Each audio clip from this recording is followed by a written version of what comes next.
Allah yang melitut semesta raya ini sudah ngasih bagian dari dirinya yang namanya ruhku, dan itu ditiupkan kepadamu.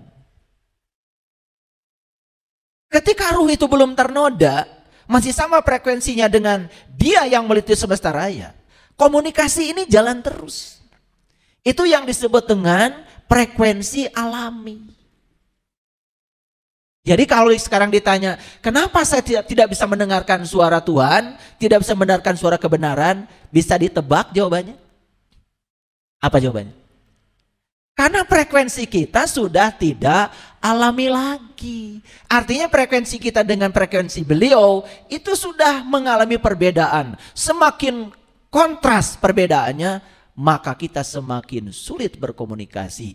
Akibatnya kita merasa seolah-olah Tuhan tidak mendengarkan apa yang disuarakan oleh kita. Betul apa tidak? Nah, kira-kira judul kita itu hari ini. Ya, jadi kenapa kita harus kembali ke frekuensi alami kita? Supaya kita selaras lagi dengan frekuensi alami awal kita. Kalau selaras lagi, kita jadi mendengarkan suaranya, mendengarkan petunjuknya, mengikuti semua visi dan misinya. Dan saya jamin kalau orang hidupnya sudah selaras dengan ilahi, hidupnya itu ya baik-baik saja. Badannya sehat, duitnya banyak, hubungan sosialnya bagus, jadi sumber cinta, sumber sukacita, sumber keberkahan, sumber kedamaian. Setiap orang rindu untuk bertemu dengan dia. Karena yang keluar dari mulutnya itu selalu aja kata-kata yang menyejukkan, mendamaikan, meringankan. Harusnya begitu. Itu yang disebut dengan rahmatan lil alamin. Artinya siapapun rindu sama dia. Kenapa? Kalau ketemu dia itu kebingungan saya bebas. Kalau ketemu dia itu kegelapan saya hilang. Kalau ketemu dia itu keraguan saya nyaris tidak ada lagi. Kalau ketemu dia itu energi saya bertambah. Kalau ketemu dia itu seolah-olah saya healing. Saya lebih sehat dari yang biasanya. Harusnya begitu. Ini malah ketemu kita yang ngaku rahmatan lil alamin itu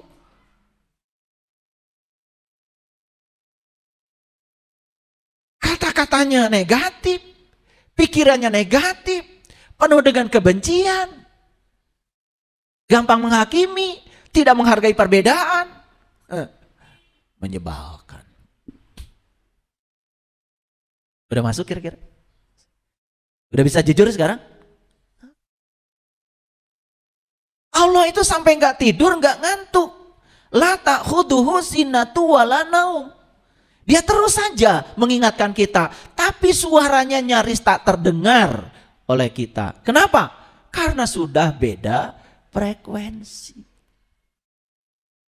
Makanya dia harus kembali lagi. Itulah pentingnya kata Nabi, ilmu mengenal jati diri. Jadi kita tuh sudah lupa pada jati diri kita sendiri. Kita sudah tidak kenal siapa kita yang sebenarnya itu. Bahkan kita mengidentifikasi seolah-olah kita ini yang terluka, kita ini yang ada di pikiran itu. Dan kita mengidentifikasi seolah-olah saya itu adalah pikiran. Saya itu adalah luka yang ada di pikiran. Kita sudah lupa bahwa diri kita itu adalah sang kesadaran itu. Makanya saya kasih tahu. Apapun yang kita kerjakan, jadinya apa? Melawan arus. Tidak sejalan dengan maunya ilahi. Padahal tujuan kita diciptakan oleh beliau itu sebetulnya bukan untuk menjadi siapa-siapa, kecuali untuk menjadi diri kita sendiri, menjalankan visi dan misinya ilahi yang disebut dengan menjadi kepanjangan tangan Tuhan untuk menyampaikan cinta kasih Tuhan. Kalau semua orang begitu hidupnya, gak ada lagi orang kerja cari uang, gak ada. Makanya uangnya juga lari terus, mencari uang. Kan harusnya uang cari kita. Tahu nggak caranya supaya uang cari kita? Sederhana, lakukan segala sesuatu dalam hidup ini karena saya percaya saya lahir ke dunia direncanakan Allah dan saya datang ke dunia untuk menyampaikan cinta kasih Allah lewat saya. Bekerjalah sebagai kepanjangan tangan Allah. Yang jadi dokter, bekerjalah sebagai kepanjangan tangan Allah untuk menolong orang-orang yang butuh pertolongan kesehatan. Apa uang tidak datang? Jadi uang bukan tujuan. Uang itu hadiah dari semesta karena kebaikan kita.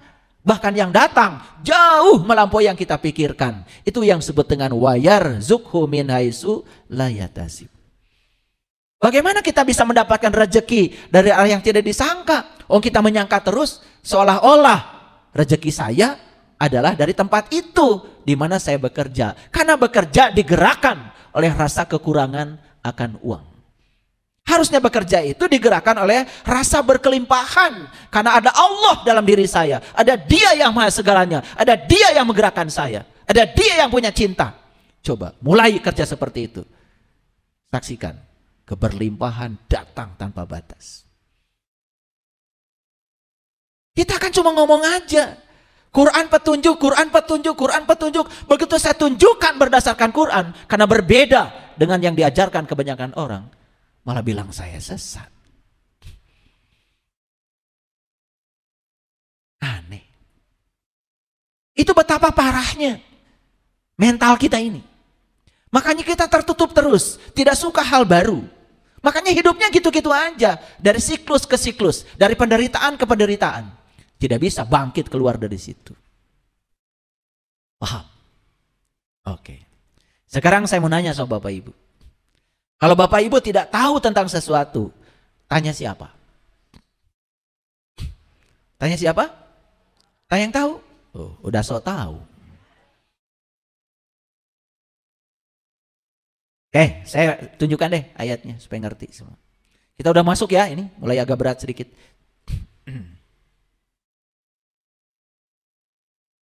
Quran surat An-Nahl, surat ke-16 ayat 43. A'udzubillahi minasyaitonirrajim, bismillahirrahmanirrahim. Wa ma arsalna min qablika illa rijalan nuhi ilaihim fas'alu ahla zikri in kuntum la ta'lamun. Dan kami tidak mengutus sebelum kamu kecuali seorang lelaki yang kami beri wahyu kepada mereka. Udah bisa ditebak ya? Karena ayat ini turun kepada Nabi Muhammad, ya. Jadi Nabi Muhammad juga ya membaca ayat ini bukan hanya untuk dirinya. Tapi beliau juga tahu sebelum beliau ada nabi-nabi sebelumnya yang sudah diutus oleh semesta. Seorang lelaki yang diberi wahyu. Clear sampai situ? Okay. Nah sekarang apa sih wahyu itu? Sebetulnya wahyu sendiri secara universal itu adalah getaran-getaran ilahi. Wahyu itu bukan kata-kata seperti yang kita tahu. Misalnya ya Bismillahirrahmanirrahim. Alhamdulillah, kan begitu kita tahunya. Wahyu itu getaran-getaran ilahi. Kenapa Nabi Muhammad bisa menangkap wahyu? Karena beliau ada di frekuensi alaminya beliau. Sehingga resonansi dengan sang sumber wahyu itu. Paham sampai sini? Ya, kayak kalian mau nyetel radio. Kan pasti kalian harus nyetel radionya kan? Samakan frekuensi radiomu dengan frekuensi ya pemancar yang akan didengarkan. Kalau beda frekuensi nggak ketangkep. Makanya ada istilah tuning. Kalau dulu kan radio kita ya ada putarannya kan gitu, betul nggak? Zamannya manual, pakai karet gelang kan itu tuning itu. Sebenarnya tuning itu menyamakan frekuensi. Kalau sekarang kan sudah abad fisika kuantum, semuanya sudah terkuantisasi, makanya sekarang sudah digital. Jadi tinggal ya dipindah-pindahnya pun ya dengan cara digital. Nah, kita baru bisa mendengarkan siaran dari radio itu apabila kita sudah bisa sefrekuensi dengan radio itu. Jadi sebetulnya siaran dari Allah itu tidak pernah berhenti.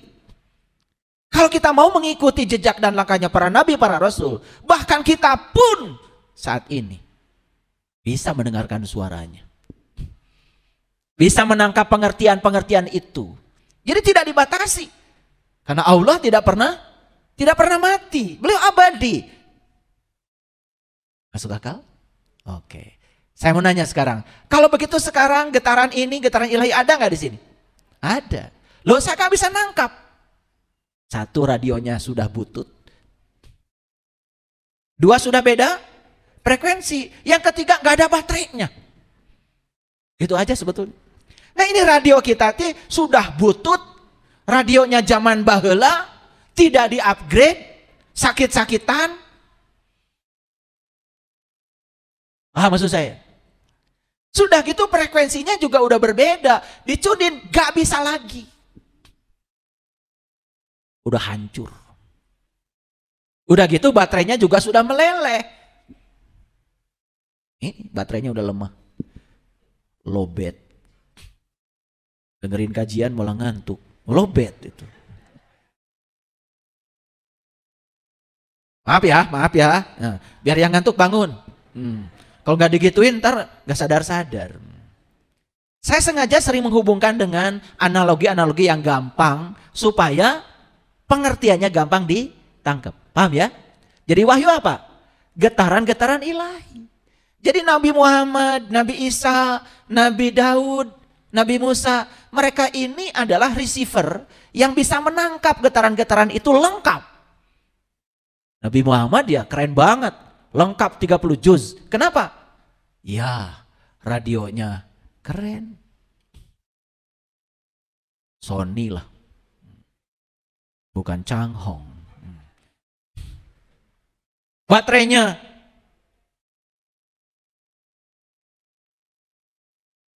saya nggak mau nyebut mereknya, nggak bayar sama saya. Pokoknya baterainya keren, terus tuninnya pas. Makanya semua suara-suara, informasi yang nyampe ketangkep dan bisa disampaikan kepada kita. Keren nggak? Tapi setelah sampai kepada kita, kita cuma baca kulitnya saja. Pesannya nggak nyampe kepada kita. Apalagi kita tidak mengalami itu. Luar biasa. Oke. Sampai situ ngerti? Nah, oleh karena itu, fas'alu ahla zikri in kuntum la ta'lamun. Kata Quran, kalau kamu tidak mengerti sesuatu, tanya ahli, ingat. Zikri itu ingat. Kalau kalian habis sholat, nyebut-nyebut subhanallah, alhamdulillah, Allah, awas, itu mah wiridan. Itu menyebutnya pakai mulut. Kalau ingat gak pakai mulut, ingat itu ada alatnya di dalam, gak tahu sebelah mana. Cuman kata Quran, ingatlah Allah sebagaimana kau mengingat bapakmu. Fazkurullah kazikrikum aba'akum. Saya mau nanya, ingat gak sama orang tua sekarang? Kenapa ingat? Pernah ketemu. Ingat dulu, ketemu dulu. Saya yang gak pernah ketemu orang tuamu. Walaupun disebut-sebut namanya 1000 kali sekarang di sini, gak bisa ingat. Masuk akal? Beda mengingat dengan menyebut. Tapi kenapa kalian selama ini mengklaim kalau sudah menyebut-nyebut katanya sudah zikir? Nah, itu lagi-lagi yang namanya kebodohan. Maaf ya, harus disampaikan.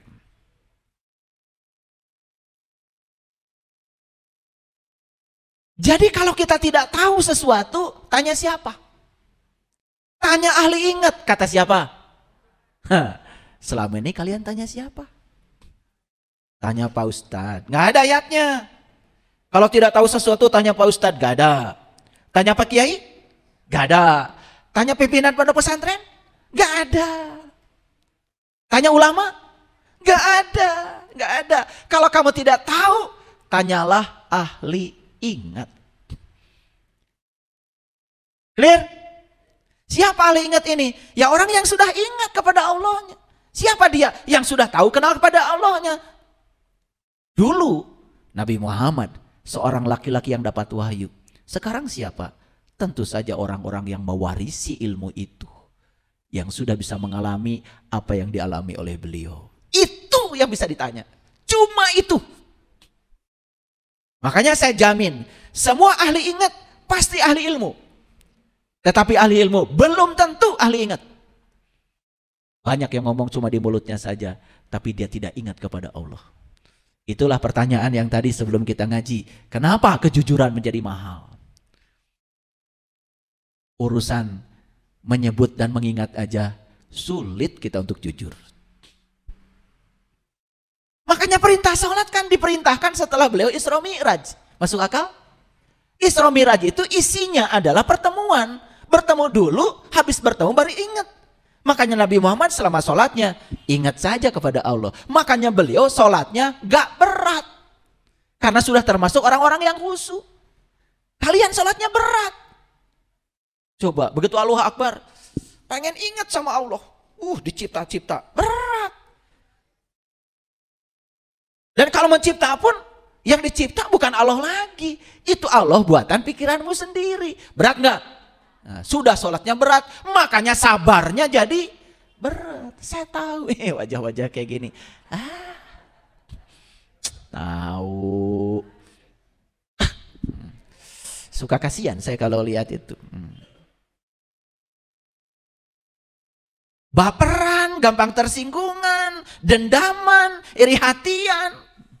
Padahal sudah sholat.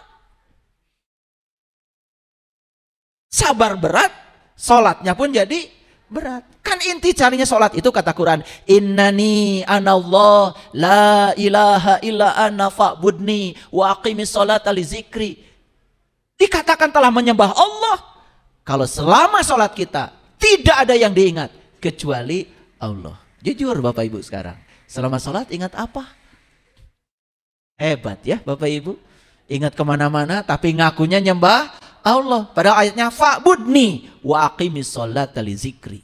Inti sarinya sholat itu mengingat Allah. Dan mengingat Allah mudah bagi mereka yang sudah tahu dan kenal kepadanya. Sulit bagi mereka yang belum tahu dan kenal kepadanya. Coba sekarang saya kasih tahu. Bapak saya namanya Bapak Muhammad Komar. Singkat aja Pak Komar. Coba ingat-ingat bapak saya. Berat kan? Berat kan? Ya. Coba sebut-sebut aja. Silakan. Bisa ingat sama bapak saya. Itu aja kalian gak jujur. Betul gak? Mulai jujur sekarang. Aduh. Kalau yang jujur langsung gini. Aduh. Bodoh saya. Siapa yang bilang bodoh itu? Itu ada Rasulullah sejati dalam diri kita. Namanya Fatonah. Fatonah itu ada di sini. Sifatnya Fatonah itu cerdas. Makanya ketika kalian tahu bahwa kalian bodoh, langsung bilang, aduh bodoh banget ya saya selama ini. Tuh, Fatonahnya sedang hidup. Orang mana ya Fatonah?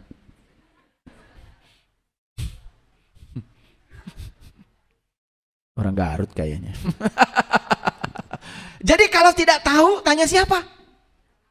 Nah, makanya kata Nabi, awaluddin ma'rifatullah. Awal agama mengenal Allah. Yang harus kita tahu pertama kali dalam hidup. Bukan matematika, bukan fisika, bukan kimia, bukan biologi. Yang harus kita tahu adalah Sang Pencipta dari semua itu. Karena kalau sudah itu tahu, semua rahasia yang lain di alam semesta ini, semua akan terbuka. Percaya sama saya. Kenapa para nabi, para rasul tidak belajar fisika, tetapi pikirannya panjang. Tidak belajar kimia, tidak belajar biologi. Kenapa pikirannya itu sangat visioner? Karena beliau sudah bertemu pemiliknya. Jadi jelas sekali Quran mengatakan, kalau kamu tidak tahu, tanya siapa? Tanya ahli, ingat. Kata siapa? Surat apa? Nah gitu. Jangan kata Quran disuruh nyebutin, nggak bisa. Surat An-Nahl ayat 43 saya jelaskan di sini. Clear sampai sini. Jadi selama ini kita bertanya salah alamat. Tapi mencari ahli ingat tidak mudah. Ahli ingat itu di Quran disebut ulul albab. Kalau di zaman para nabi, para rasul itu yang disebut dengan ahlul bait, ahli baitullah. Apa baitullah? Kata Allah, langit dan bumi tidak akan cukup menampung zatku. Tapi kolbunya orang yang beriman, itulah rumahku. Makanya bagian terdalam dari kolbu namanya lub. Makanya ulul albab. Ulu itu artinya pemilik, albab dari kata lub. Jadi ulul albab tuh pemilik kolbu. Mereka yang sudah sering berkunjung ke rumah Tuhan yang sebenarnya. Itulah yang disebut dengan orang-orang yang khusyuk. Makanya orang yang sudah di level itu sabarnya ringan, sholatnya pun ringan. Keren ya Quran? Keren? Oke. Nah, sekarang kita lanjutkan. Ini ada Quran surat Al-Baqarah ayat 259. Ini kalau saya bacakan bahasa Arabnya kepanjangan. Sampai nggak muncul nih terjemahannya. Dan kalau saya bacakan juga, coba saya bacakan ya. Au kalladzi marra ala qaryatin wa hiya khawiyatun ala urushiha. Arti? Nah, makanya buang-buang energi. Udahlah, saya baca artinya aja ya. Ya kan nggak nyambung, betul nggak?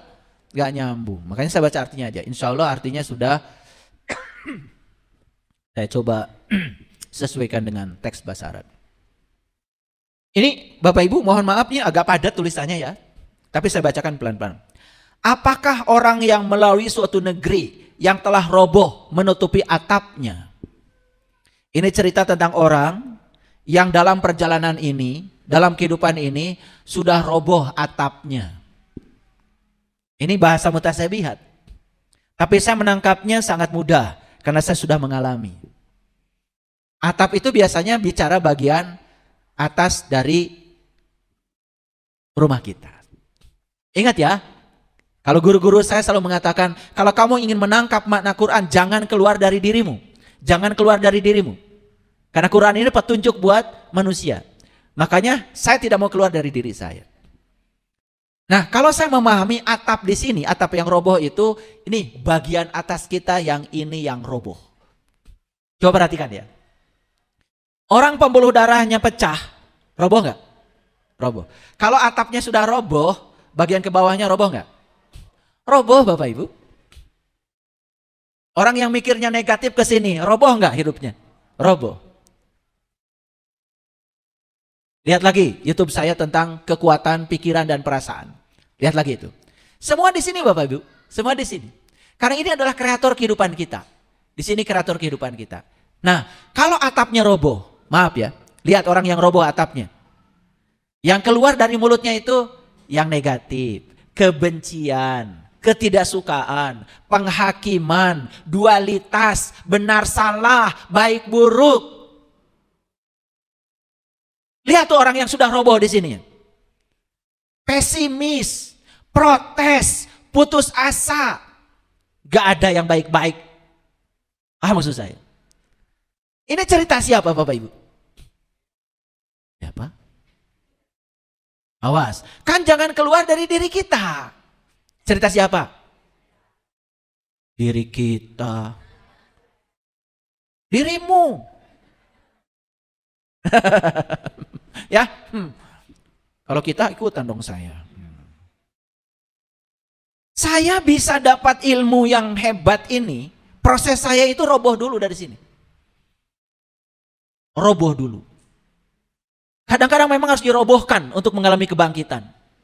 Saya pernah dirobohkan ekonomi saya, dirobohkan dunia saya, wah macam-macam. Dan saya bisa duduk di sini hari ini karena saya memilih untuk tetap hidup. Tidak mau saya berhenti seroboh apapun. Dan saya percaya bahkan dari reruntuhan sekalipun kita bisa bikin pondasi yang hebat. Dari rumah yang runtuh pun kita bisa bikin rumah yang indah kalau kita tahu caranya dan mau kita bangkit. Nih untuk yang roboh-roboh, tenang. Kalian tuh udah robohnya segala, keyakinannya roboh, agamanya roboh, ekonominya roboh, tubuhnya, hubungan sosialnya roboh, lambungnya, habis makan juga gak karu-karuan. Roboh semuanya. Tapi yang paling bahaya adalah roboh dari sini ke atas. Kenapa? Karena dari sini ke atas ini, ya, kalau kita investasinya kurang dari 75%, kita nggak punya masa depan. Makanya orang yang selalu rezekinya untuk dari leher ke bawah lebih banyak, leher ke atasnya sedikit. Lihat, dia tidak punya masa depan. Dan semua orang punya masa depan adalah mereka yang investasinya 75% dari sini ke atas. Dari sini ke bawah 25% aja. Gak apa-apa, gak pakai kerincing-kerincing di sini, gak apa-apa. Gak apa-apa, gak pakai kerincing-kerincing di sini, gak apa-apa, gak apa-apa. Yang penting ininya hebat. Ininya hebat nih. Karena hebatnya orang tuh dari sini ke atas nih. Paham maksud saya? Itulah pentingnya kita sekolah, pentingnya kita mengembangkan diri. Semua tuh dari sini ke atas Bapak Ibu. Bahkan nasib kita akan berubah kalau dari sini ke atasnya sudah berubah. Nah, dengarkan kajian-kajian saya tentang neuroscience dari sini ke atas. Makanya kalau kita ingin berubah nasib di sini. Ini cerita siapa tadi? Ya, cerita orang yang melalui suatu negeri memasuki kehidupan ini, tetapi atapnya sudah roboh. Gak apa-apa, gak apa-apa Bapak Ibu. Kita sekarang bikin rumah yang bagus dari runtuhan, oke? Siap? Oke, gak apa-apa. Terkadang harus sakit dulu, terkadang harus kehilangan dulu, terkadang harus berantakan dulu, gak apa-apa. Gak apa-apa. Karena kebenaran juga begitu. Ya, kebenaran itu sulit di awal, berantakan di tengah, tapi akan indah pada akhirnya. Percaya deh sama saya. Saya menyampaikan ilmu itu bukan ilmu katanya, ilmu yang sudah saya jalani. Makanya di komunitas saya itu, saya berusaha saya menjadi teladan bagi mereka. Dalam segala aspek kehidupan. Dalam cara bekerja, dalam cara hidup, cara berumah tangga, cara makan, saya ajarkan semuanya. Dengan praktek. Bukan nganjurin orang kemudian saya tidak melakukannya. Kan sekarang tuh banyak ya, nganjurin sodakoh. Malah dia paling gede bagiannya. Betul nggak? Iya. Harusnya kan jadi amilin. Ini malah jadi ambilin. Betul Pak tidak? Iya. Kalau ceramah agama kayak gitu, ya nolak orang enggak. Sebetulnya zakat, sedekah di Islam itu perintah supaya kita punya ekonomi yang kuat. Makanya bangun sistem untuk membangun ketahanan ekonomi kita. Lagi tidur pun M-banking harus jalan. Tahu caranya? Banyak caranya sekarang. Ya, saya lagi tidur pun yang nonton YouTube saya banyak. Lagi tidur yang beli buku saya banyak.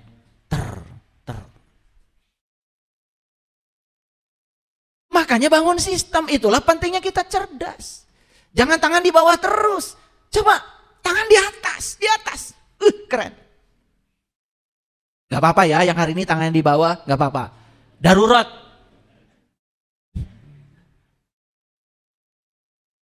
Lucu ya, mengajarkan sodako, dia sendiri nggak pernah. Maaf ya, maaf. Bagaimana Allah menghidupkan kembali negeri yang sudah hancur ini? Itulah pertanyaan di ayat ini. Bagaimana Allah menghidupkan negeri yang sudah hancur ini? Ini paradoks Bapak Ibu. Lalu maka Allah mematikan orang itu 100 tahun. Kemudian menghidupkannya kembali. Pusing Bapak Ibu baca ayat ini. Sudah hancur negerinya. Ditanya bagaimana cara Allah menghidupkan orang mati. Kata Allah, akan dimatikan kamu 100 tahun untuk hidup kembali. Pusing kan? Iya. Karena kita belajar agamanya cuma di kulit luar aja. 100 tahun aja. Mati aja. Itu. Padahal leluhur kita sudah mengajarkan ilmu mati sakjroning urip. Di Piriangan sudah diajarkan ilmu nganjang kapageto. Nabi Muhammad bilang mut anta qabla mut. Belajarlah mati selagi hidup. 100 tahun, angkanya berapa? 3 kan? 100.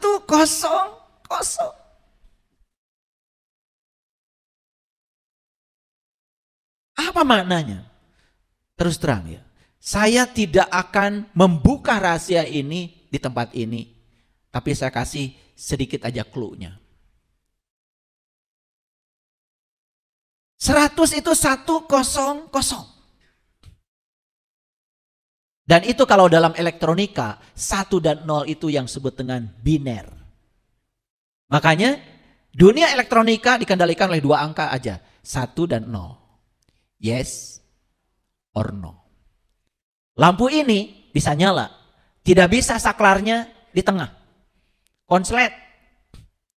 Kalau mau nyala, nyala. Kalau mau mati, mati. Yes or no. Saya tidak bisa membuka rahasia ini terlalu vulgar. Tapi saya yakin suatu saat Bapak Ibu yang bisa bertemu dengan saya di acara khusus, saya buka rahasia ini langsung. Tapi sekarang cukup saja saya menyampaikan luarnya dulu. Jadi kalau ingin kita bangkit dalam hidup, makanya kuncinya cuma 1. Yes or no. 1 atau 0. Jangan setengah. Nah kan kebanyakan kan setengah. Coba lihat orang yang hidupnya setengah mati. Betul nggak? Pergi pagi pulang sore, pergi pagi pulang sore. Cari duit segede pintu, dapat juga enggak. Yang ada kekurangan terus. Betul nggak? Karena hidupnya setengah mati. Hidup enggak, mati enggak. Makanya lihat orang yang setengah. Setengah laki-laki. Gak jelas. Setengah perempuan. Gak jelas. Ini saya kasih yang gampang dulu buat Bapak Ibu.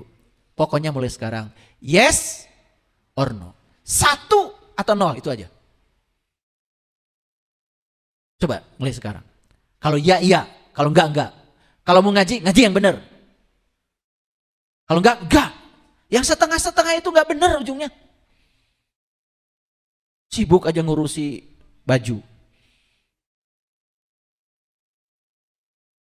Oke, macam-macam. Sorban. Pakai minyak duyung. Ilmunya enggak ada. Yang disampaikan cuma kata orang, disampaikan lagi. Katanya dikatakan lagi. Beja dibejakeun deui, pak beja-beja. Kalau ditanya lebih dasar lagi bingung. Bisa nangkap? Bagaimana cara Allah menghidupkan negeri yang sudah hancur? Gimana caranya? Matikan orang itu 100 tahun. Itu bahasa simbolik. Saya hanya bisa sampai di situ aja dulu. Kalau saya urai 100, wih, keren. Tapi gak sekarang ya, gak sekarang. Itu aja dulu udah bagus. Ya, lihat 2 angka itu, 1 dan 0. Pokoknya yang paling penting sekarang ibu bapak harus sungguh-sungguh. Mau berkeluarga yang benar. Yes. Jangan setengah-setengah. Mau jadi pengusaha yang benar. Yes. Mau jadi PNS yang benar. Isi absen doang. Kerja kagak. Yang kayak gitu gak dapat berkah. Saya mau pensiun dini.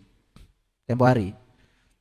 Saya ditawari oleh atasan saya. Udah Pak Saiful, yang penting Bapak asal hadir aja. Gak bisa, saya modelnya bukan kayak gitu. Kalau saya jadi PNS yang benar. Ngajar 16 pertemuan setiap semester. Kalau saya enggak, ya enggak mau saya ngabsen saja. Kemudian saya dapat gaji tiap bulan.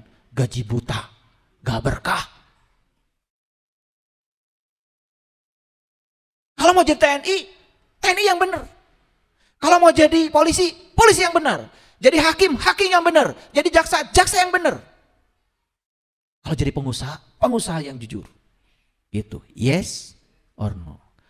Pasti negeri yang roboh ini bangun lagi. Percaya deh sama saya. Kalau kita jujur Bapak Ibu, modal aja banyak yang nawarin. Tapi kalau kitanya orang setengah culas. Kalau bahasa Qur'annya al-muqtasid. Al-muqtasid itu gandul. Jadi di langit enggak, di bumi enggak. Ya, manusia bukan. Setan iya.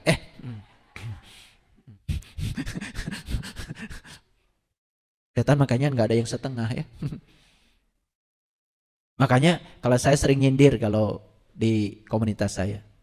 Kamu kalau mau jadi Musa yang benar. Kalau mau jadi Fir'aun, udah Firaun aja. Jangan jadi musafir.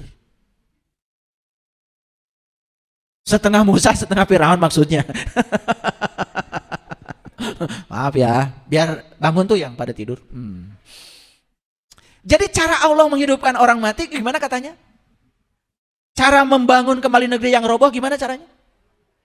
Dimatikan 100 tahun. Keren banget itu ayat. Ini kalau nggak nangkep esensinya bahaya. Tapi saya kasih tahu ya, saya baru bicara kulit luarnya dulu. Dalamnya harus ada pertemuan khusus untuk orang khusus karena ini ilmunya khusus. Oke, lanjutkan dulu. Berapakah lamanya kamu tinggal di sini? Ia menjawab, saya tinggal di sini sehari atau setengah hari. Bapak Ibu, ngaji itu nggak usah lama-lama. Sehari atau setengah hari kata Quran. Tetapi ngajinya benar, mengalami langsung. Nah hitungan Allahnya itu 100 tahun. Kalau hitungan manusianya sehari atau setengah hari. Cukup Bapak Ibu menginvestasikan waktu sehari atau setengah hari. Bertemu dengan orang yang sudah mencapai akhlak zikri. Gak banyak Bapak Ibu pelajarannya. Karena kalau sudah tahu kuncinya, kita bisa memasuki rumah kita sendiri. Tapi kata Allah apa? Allah berfirman, sebenarnya kamu tinggal di sini 100 tahun lamanya. Makanya orang yang sudah sampai kepada jati dirinya Bapak Ibu, bicaranya gak setengah-setengah. Yes or no. Gak kayak kalian. Udah niat gak datang. Ngaji yuk hari Rabu, Miskatul Anwar. Insya Allah. Dan insya Allah itu dipakai untuk supaya kelihatan lebih islami gitu. Pakai nama Allah, padahal udah niat gak datang. Supaya kelihatan soleh, dapat pahala. Lihatlah kepada makanan dan minumanmu yang belum berubah. Dan lihatlah kepada keledaimu. Keren banget. Makanan dan minuman yang belum berubah. Bapak Ibu, bagaimana 100 tahun makanan tidak berubah? Jelas ini tidak cerita makanan dan minuman jasmani. Ini cerita tentang makanan dan minuman rohani. Karena rohani ini abadi, makanannya pun abadi. Jiwa kita abadi, makanan jiwa pasti abadi. Ini sedang cerita apa Allah? Sedang cerita makanan jiwa Bapak Ibu. Dan satu-satunya makanan jiwa adalah pertemuan dengan Dia. Itu makanan jiwa yang abadi. Karena kalau makanan yang ada di dunia ini, ya Allah, saya makan sehari 1 kali aja jam 1. Udah kenyang. Bahkan suka sayang kalau makan lagi. Kenapa? Karena perut yang kenyang itu ternyata tidak produktif. Nah saya pagi-pagi sarapan tadi makan buah, makan jus, saya saum, minum aja tidak makan sembarangan, nanti jam 1 saya makan agak berat sedikit. Sudah, saya ketemu lagi makan besok. Intermittent fasting. Sehat. Oke, lanjut. Kira-kira kalau baca sendiri pusing nggak ayat ini? Berapa keliling? Nah itu. Pusing aja 7 keliling. Itu ada kaitannya nggak dengan umroh 7 keliling? Dengan sa'i 7? Bolak-balik Safa dan Marwah. Dengan melempar setan dengan 7. Karena pusing itu 7 Bapak Ibu. Coba. Kalau kita sudah bisa menggunakan yang 7. Gunakan mulut kita dengan baik. Gunakan penciuman kita dengan baik. Gunakan mata kita dengan baik. Gunakan telinga kita dengan baik. Total jumlahnya 7. Gak pusing. Apa masih perlu saya kasih tahu? Lihat orang lain beli mobil baru. Pakai apa lihatnya? Pakai mata. Pusing. Betul gak? Pusing berasal dari sini. Makanya kalau sudah beres yang 7 ini gak pusing lagi. Gak pusing. Semua pusing itu berasal dari yang 7. Makanya pusing 7 keliling. Beda kalau celaka. Celaka mah 12. Hati-hati orang tua kalau ngomong hati-hati ya. Karena angka 12 di Quran itu banyak sekali. Makanya ya di Quran itu Nabi Musa memukul batu. Terpancar 12 mata air. Hati-hati 12 itu luar biasa. Karena 12 itu juga hari kelahiran Nabi Muhammad. Makanya 12 Rabiul Awal. 12 itu simbol Bapak Ibu, simbol spiritual Islam. Perhatikan. Asyhadu an la ilaha illallah wa asyhadu anna Muhammadar Rasulullah. Yang disaksikan berapa? 2. Allah dan Rasulnya. Yang menyaksikan siapa? 1. Makanya 1 menyaksikan yang 2. Itu 12. Makanya siapa yang sudah, yang 1 menyaksikan 2 Allah dan Rasulnya, nyata, senyata-nyatanya. Itulah Rabiul Awal, awal mengenal Rabb. Oh, terlalu dalam nih. Mundur lagi. Mahal itu ilmunya. Jadi makanannya masih utuh? Makanan apa ini? Bukan cireng. Bukan gehu. No. Ini cerita makanan abadi. Cerita makanan yang tidak pernah berubah. Lalu Allah, apa kata Allah? Lihatlah kepada makanan dan minuman yang belum berubah. Dan lihatlah kepada keledai kamu. Makanya ini ceritanya Al-Baqarah. Al-Baqarah kan cerita apa? Sapi betina. Itu cerita kendaraan yang kita pakai untuk mengantarkan jiwa kita kepada Allah. Mana kendaraannya? Nih kendaraannya. Perhatikan kamu ke sini. Di sini Allah menyimpan rahasia. Dari ujung rambut sampai ujung kaki. Di situ ada rahasia. Rahasia untuk meniti ke dalam diri. Beruntung mereka yang sudah tahu rahasia itu. Merinding saya kalau dengar. Ternyata tubuh ini diciptakan oleh Allah. Gak sembarangan. Perhatikan Bapak Ibu. Ada yang bisa melihat mata. Ada yang bisa melihat hidung. Ada yang bisa melihat telinga. Ada yang bisa melihat mulut? Punyamu maksud saya. Coba. Yang 7 ini oleh Allah. Sampai dirahasiakan. Kamu aja pemiliknya gak boleh lihat. Allah keren. Ya. Pernah gak mikir kenapa mata taruh di sini? Pasti kalian gak mikir. Boro-boro ya. Mikir duit terus. Dan cicilan. Gak selesai-selesai. Makanya cicilan gak lunas. Betul gak? Duit gak punya. Bahagia nanti kalau punya rumah bagus. Keburu mati. Rumahnya belum bagus. Bodoh banget hidup. Oke lanjut dulu. Ya. Kami akan menjadikan kamu tanda kekuasaan kami bagi manusia. Dan lihatlah kepada tulang belulang keledai itu. Kemudian kami menyusunnya kembali. Kemudian kami membalutnya dengan daging. Ini cerita apa? Ini cerita bahwa jiwa kita yang abadi ini harus diimbangi dengan tubuh yang abadi. Maka tubuh kita akan mengalami siklus. Setelah hancur nanti dibentuk lagi. Setelah hancur dibentuk lagi untuk meneruskan proses perjalanan. Keren Al-Quran. Terserah istilahnya mau apa. Saya sebut siklus aja supaya kalian gak alergi. Dan siklus kehidupan itu sudah merupakan hukum alam. Yuk sekarang perhatikan saya. Nih. Saiful Karim. Lahir dari ayah ibu saya. Ibu bapak saya. Itu makan di tempat di mana saya dilahirkan. Minum air di tempat di mana saya dilahirkan. Betul nggak? Itu air yang diminum ibu bapak saya. Sudah berapa tahun itu umurnya? Mungkin air yang pernah masuk di tubuh kakek saya, masuk di tubuh nenek saya. Setelah beliau meninggal, yang air kembali ke air, yang tanah kembali ke tanah, yang api kembali ke api, yang udara kembali ke udara. Betul nggak? Siklus bukan itu? Nanti saya akan mati? Mati. Dikubur? Dikubur. Mau matinya dikubur, mau matinya jatuh dari pesawat, mau matinya tenggelam di laut, semua juga kembali ke bumi. Dan setelah kembali ke bumi, diurai menjadi atom-atom lagi. Kemana itu? Bukankah diserap oleh pohon-pohonan? Bukankah jadi makanan lagi? Bukankah makanan itu nanti jadi saripati lagi? Bukankah itu jadi tubuh baru lagi? Paham Bapak Ibu? Gak pernah mikir sampai situ? Udah mikir sekarang aja. Nih lihat Bapak Ibu. Bapak Ibu nanam singkong. Singkong itu kenapa bisa besar? Dia menyerap mineral yang ada di tanah. Betul? Tahu nggak? Itu tanah yang ditanami oleh kita tidak tanami singkong. Berapa tahun umurnya?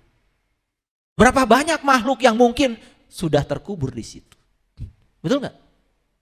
Jadi tubuh kita ini akan terus didaur ulang. Untuk mengimbangi keabadian jiwa. Karena jiwanya terus-menerus melakukan perjalanan. Ini Quran nih yang cerita. Makanya siklus kehidupan bukan soal keyakinan. Itu sudah menjadi ranahnya saintifik. Coba ya, di Fakultas Psikologi mereka belajar tentang past life, past regresi. Ya, kita disuruh untuk melihat masa lalu kita. Bisa?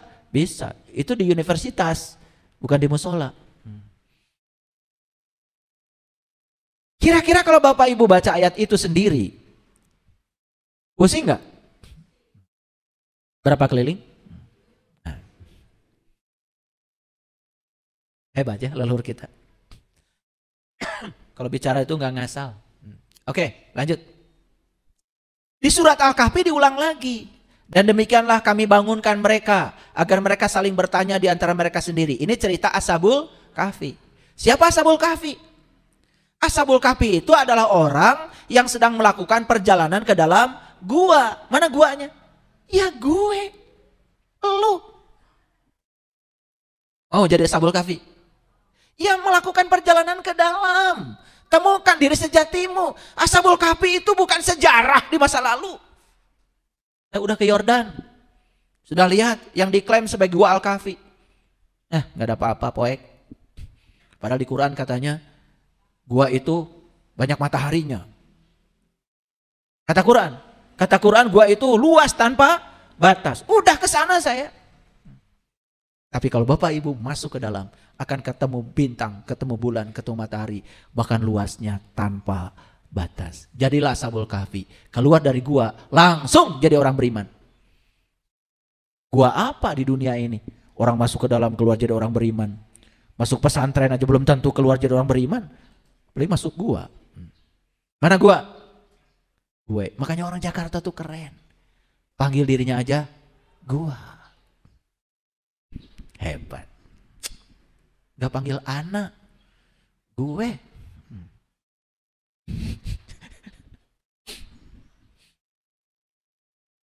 Nah, lihat selanjutnya. Sudah berapa lamakah kamu berada di sini? Mereka menjawab, kita berada di sini sehari atau setengah hari. Itu hitungan manusia. Tuhan kamu lebih mengetahui berapa lamanya kamu berada di sini. Tapi kalau di ayat yang tadi jelas dikatakan, kamu telah mati berapa tahun? 100 tahun. Tapi sudah mati 100 tahun, makanan dan minumannya pun belum lagi berubah. Keren. Ya Bapak Ibu. Kapanpun Bapak Ibu masuk ke dalam, makanan dan minuman di dalam tidak pernah berubah. Dia kekal abadi. Keren. Nah, Tuhan kamu lebih mengetahui berapa lamanya kau berada di sini. Maka suruhlah salah seorang di antara kamu pergi ke kota dengan membawa uang perakmu. Ini perintah pergi ke kota. Berarti kalau disuruh pergi ke kota, ini yang diperintahkan tinggal di mana? Nah itu. Jadi Bapak Ibu sekarang tinggal di kampung apa di kota? Nah itu makanya jadi kampungan. Dikit-dikit nyalain orang, dikit-dikit ngomongin orang, beda dikit digonggong. Itu. Makanya suka menggonggong siapa itu? Pura-pura gak tahu. Makanya anjing itu kan bagian yang paling berbahaya di mulutnya. Haram itu, najis. Kenapa? Anjing itu kalau ada yang asing, ada yang beda, tidak dia kenal, pasti menggonggong.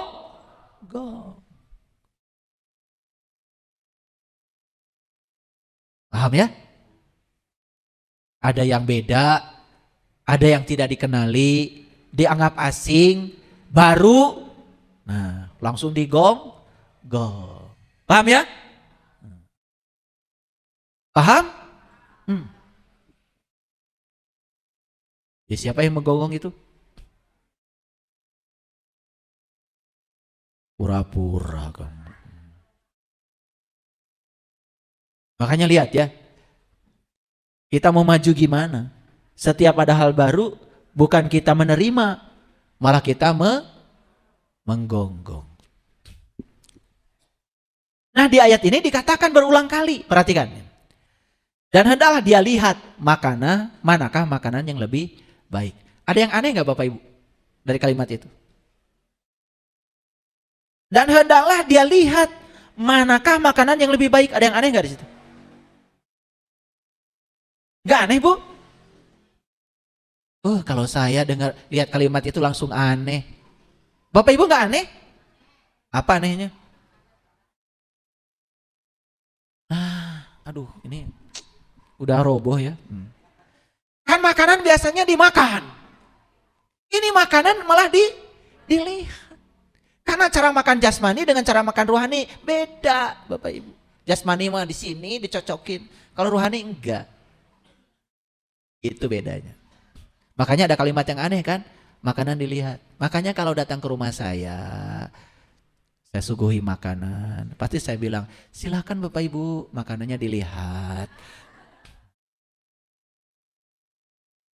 Sesuai Quran surat Al-Kahfi ayat 19. Hebat Quran? Hebat ya? Cuman kita kan sebenarnya nggak cermat. Membacanya nggak cermat. Betul nggak? Pengen cepat-cepat selesai. Pengen cepat-cepat tamat.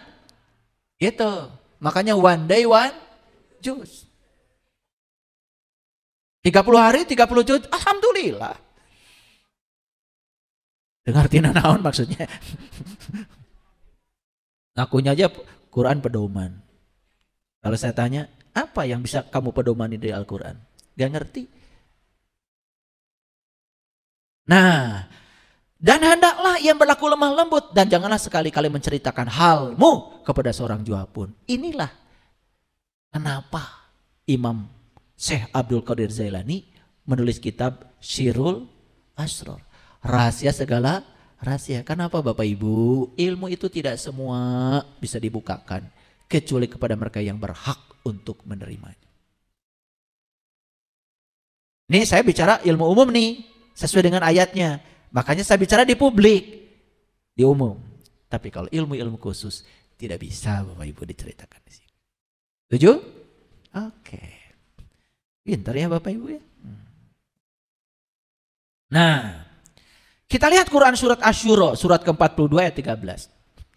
Dia telah mensyariatkan bagi kamu dari agama yang telah diwasiatkannya kepada Nuh dan telah kami wahyukan kepadamu, dan apa yang telah kami wasiatkan kepada Ibrahim, Musa, Isa. Ini mu di sini saat itu jatuh pada Nabi Muhammad, ya kan? Jadi artinya Allah sedang mengatakan bahwa ajaran yang disampaikan kepada Nabi Nuh, Nabi Ibrahim, Nabi Musa, Nabi Isa itu ajaran yang sama yang disampaikan kepadamu gitu. Gak mungkin kan dari Allah yang sama ajarannya berbeda. Nah, kenapa jadi berbeda? Nah, itu yang harus Bapak Ibu pikirkan, PR itu. Gak saya jawab. Lalu apa perintahnya? Tegakkan agama dan janganlah kamu berpecah belah di dalam agama itu. Keren gak ayat ini? Keren apa tidak? Ulangi, tegakkan agama dan janganlah kamu berpecah belah di dalam itu. Tetapi sekarang kenapa ya? Malah justru agama ini menjadi pemicu untuk kita gampang dipecah belah. Kenapa malah setelah kita beragama itu malah kita jadi ego, merasa kelompoknya paling benar, kelompok yang lain salah, salaman aja nggak boleh. Lucu. Padahal perintahnya di Quran, tegakkan agama. Dan janganlah kamu berpecah belah di dalam agama itu. Harusnya agama itu menjadi pemersatu.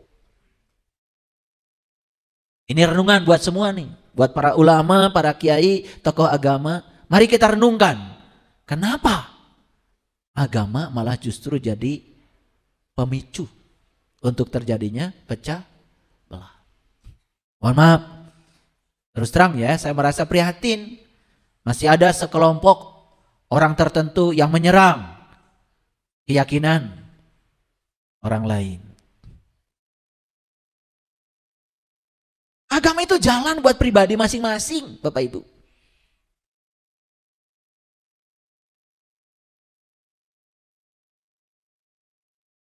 Amat berat bagi orang-orang musyrik apa yang kamu seru kepadanya.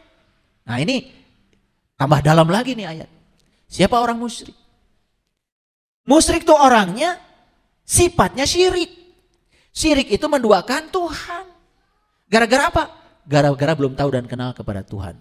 Makanya ketika seseorang yang sudah bebas dari syirik, dia menyeru Tuhannya, orang-orang yang belum ke sana pasti merasa berat. Seperti yang saya sampaikan tadi. Tentang orang khusyuk masih ingat?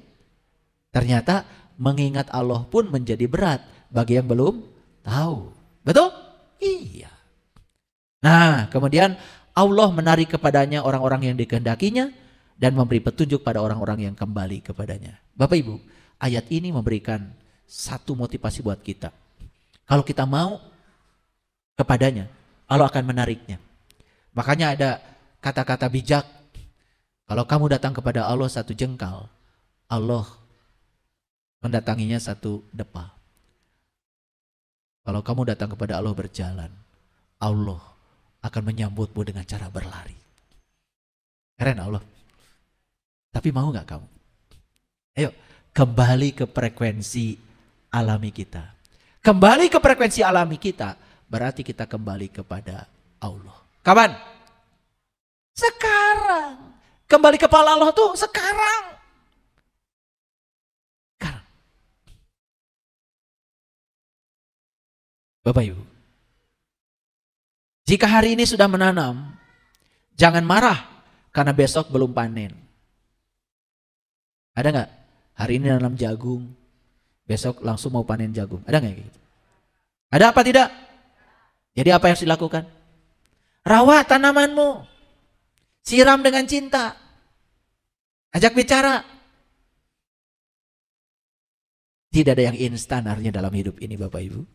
Ya, yuk sekarang mulai hari ini kita mulai menanam.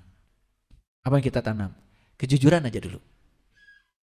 Ternyata saya tidak tahu. Dan sekarang saya tahu kalau saya tidak tahu. Tanam kejujuran itu. Rawat, siram. Pasti suatu saat akan panen Bapak Ibu. Saya merawat kejujuran itu sejak dari kecil. Jujur pada diri sendiri terutama. Ya, kalau kita sudah jujur pada diri sendiri, kita juga akan jujur kepada orang lain. Maka saya bicara ya sejujurnya, apa adanya. Dan saya tidak bisa harus menjadi seperti kebanyakan orang. Karena saya tidak sama dengan mereka. Semesta hanya akan memberi yang kita pancarkan. Lewat apa? Lewat pikiran, lewat perasaan, lewat tindakan. Yang kemudian kita akan menjadi medan magnet yang bisa menarik semua yang kita inginkan. Bukankah itu yang Bapak Ibu mau? Sudah dikasih alatnya oleh Allah. Pikiran dan perasaan. Keren. Tantangan tidak memilih jiwa yang lemah. Melainkan hanya memilih jiwa-jiwa yang kuat. Jadi kalau dalam hidup kita banyak tantangan, berarti kita memang dipilih sebagai jiwa yang kuat. Jiwa yang lemah tidak akan dihadapkan pada tantangan. Saya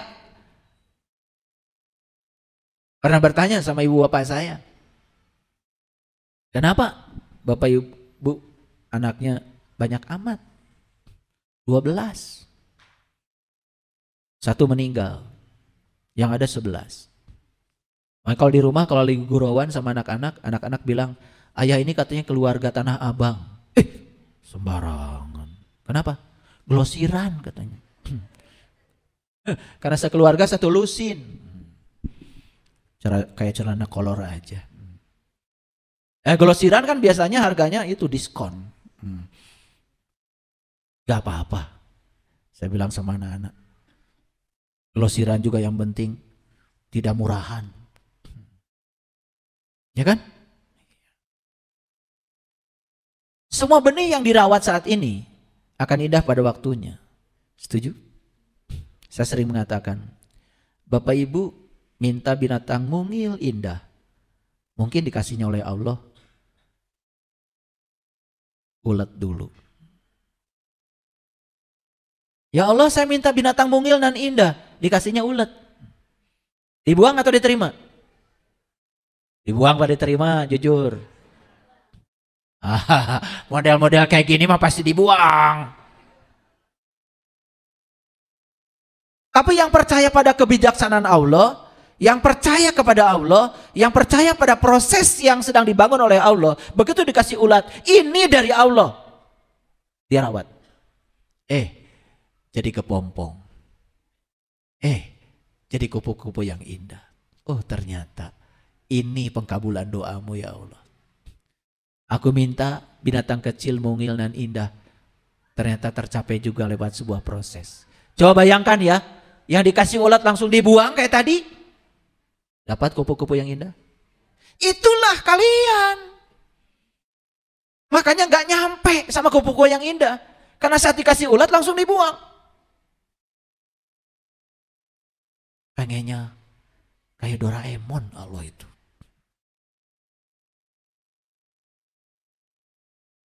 Ya Allah, berikanlah kepadaku bunga yang indah, yang wangi. Dikasihlah oleh Allah pohon yang berduri. Terima apa dibuang? Terima apa dibuang? Pasti dibuang. Apaan nih? Mintanya saya bunga yang indah, dikasihnya pohon yang berduri. Padahal itu pohon mawar. Dan tidak ada pohon mawar yang tidak berduri. Karena percaya pada kebijaksanaan Allah, diambil bunga mawar, dirawat, disiram. Suatu saat keluarlah bunga mawar yang indah dan wangi. Gitu nggak Bapak Ibu? Jujur, gitu apa tidak? Saya bingung mikirin kalian itu. Maunya apa? Minta sabar, langsung dikabulkan sama Allah. Dikasih suami yang gak sabar, masih merengek-rengek lagi. Ya Allah, gini amat suamiku ya Allah. Lupa dengan doanya. Padahal jadi orang sabar. Ya dikasih guru terdekatnya. Yang gak sabar amat. Coba, dirawat apa dibuang?